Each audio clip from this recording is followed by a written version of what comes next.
जो हमारे युवा साथी क्रांतिकारी साथी हैं, उन सभी को जय माता दी, जय माता दी। एक बात, जो ये जन आंदोलन की क्रांति है, जो भोपाल से नरसिंहपुर तक आ चुकी है और पूरे प्रदेश में फैल चुकी है, उसके लिए हम सब एक नारा लगाएंगे,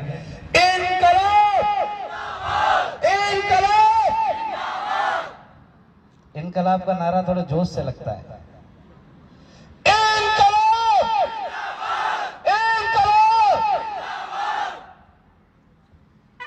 आप हम सब जो ये लड़ाई लड़ रहे हैं, ये आजाद हिंदुस्तान में हम पैदा हुए गुलाम हैं और इस गुलामी की जंजीरों को तोड़ना है। तो आप हम सबको एक क्रांति भोपाल में जो आई है, इस भोपाल से पूरे मध्य प्रदेश और पूरे मध्य प्रदेश से पूरे हिंदुस्तान में फैलाना पड़ेगा, क्योंकि ये लड़ाई आप हम सबके अधिकारों की है, हमारे स्वाभिमान की है।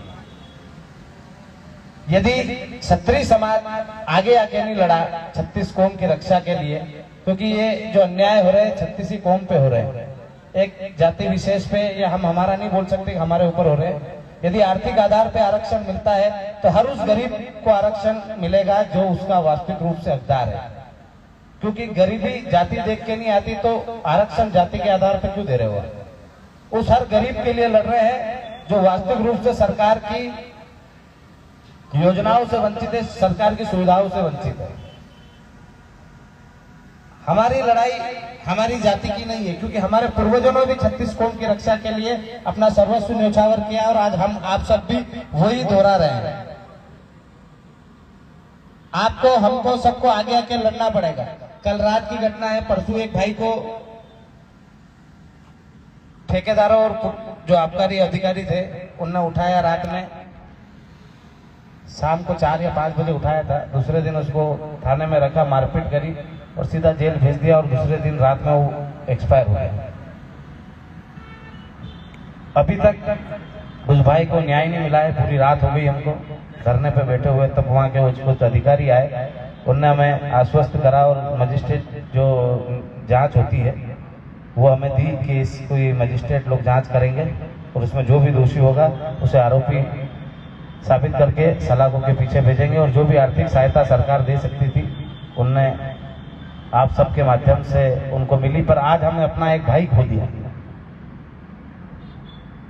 हम कुछ भी कर लेंगे, उसको सजा दिला देंगे, सब कर लेंगे, पर आज वास्तविक रूप से हम गुलाम भारत में रह रहे हैं। ये कल फिर साबित कर दिया है सरकार के नुमाइंदों ने कि एक व्यक्ति को पुलिस उठाती है, मारपीट करती है और वो मर जाता है, और उसको कोई बोलने वाला नहीं, कोई सुनने वाला नहीं। एक समाज के लोग जो इकट्ठे होकर वहां जाते हैं, धरने पे बैठते हैं, उसके बाद सरकार उनकी सुनती है। तो कहाँ लोकतंत्र में न्याय मिल रहा है? इससे अच्छा तो जो हमारा राजतंत्र था वो अच्छा था। जो गुनाह करता था, जो अत्याचार करता था, उसको हाथों हाथ सजा मिलती थी और हाथों हाथ न्याय होता था।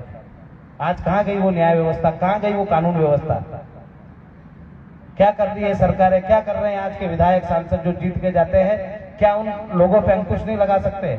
आज खुलेआम एक व्यक्ति ने हमको एक रिकॉर्डिंग ला के दी और उसको भी धमकी दी, और कल से वो गायब है। उसके घर का ताला लगा के चला गया। जब पुलिस वालों को हमने बोला कि वो यहाँ मिल नहीं रहा है, कि यहीं कहीं होगा, उसको एफआईआर करेगा तो ही हम कुछ कार्रवाई करेंगे, वरना नहीं करेंगे। इस व्यवस्था में हम जी रहे हैं और हम बोलते हैं हम आजाद हैं।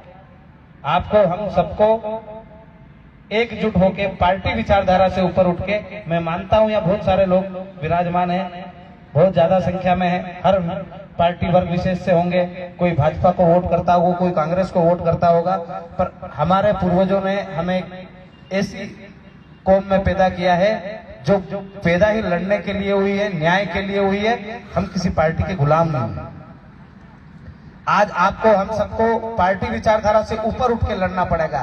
कांग्रेस का व्यक्ति होगा तो कांग्रेस की विचारधारा से ऊपर उठ के लड़ना पड़ेगा, भाजपा में होगा तो भाजपा की विचारधारा से ऊपर उठ के लड़ना पड़ेगा, क्योंकि न्याय किसी विचारधारा का नहीं होता है, न्याय न्याय होता है, अन्याय अन्याय होता है। और जो हमारी आप सबकी जो लड़ाई है 8 जनवरी को, वो अन्याय के खिलाफ न्याय की लड़ाई है।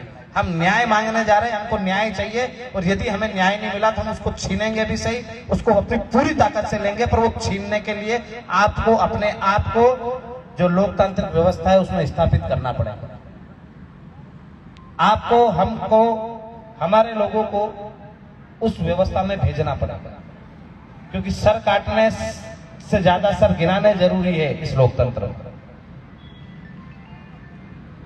तो आप सबसे निवेदन है कि जो 8 जनवरी का कार्यक्रम है वो एक कार्यक्रम न होके एक जन आंदोलन है, एक जन क्रांति है, उसमें आप सब भागीदार बने।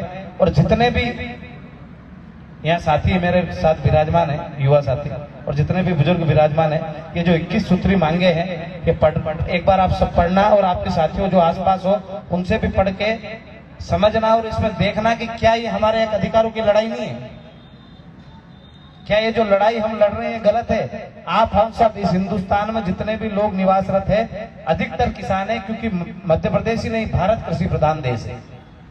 और जब किसानों के बारे में नहीं देखा जाता है, उनकी आय के बारे में नहीं देखा जाता है, जब बढ़ती खादों के दामों पे नियंत्रण नहीं होता है, तब आप हम सबको आगे आना पड़ेगा। छात्र की कोई जाति नहीं होती, हर धर्म हर वर्ग का व्यक्ति छात्र है, हर धर्म हर वर्ग का व्यक्ति किसान है। तो ये लड़ाई किसी जाति की नहीं है, हर उस वर्ग की है जो अपनी वास्तविक सुविधाओं से वंचित है, जो अन्याय अत्याचार के खिलाफ लड़ना चाहता है। तो आप सब आमंत्रित है 8 जनवरी जन क्रांति जन आंदोलन के लिए। इसी के साथ जय माता दी, जय माता दी। धन्यवाद। अब मैं आनंद सिंह जी को यहाँ पर आमंत्रित कर रहा हूँ इन पंक्तियों के साथ कि क्या किया है आपने, क्या हिसाब दोगे, क्या ये कोरे पन्नों वाली आप उसको किताब दो।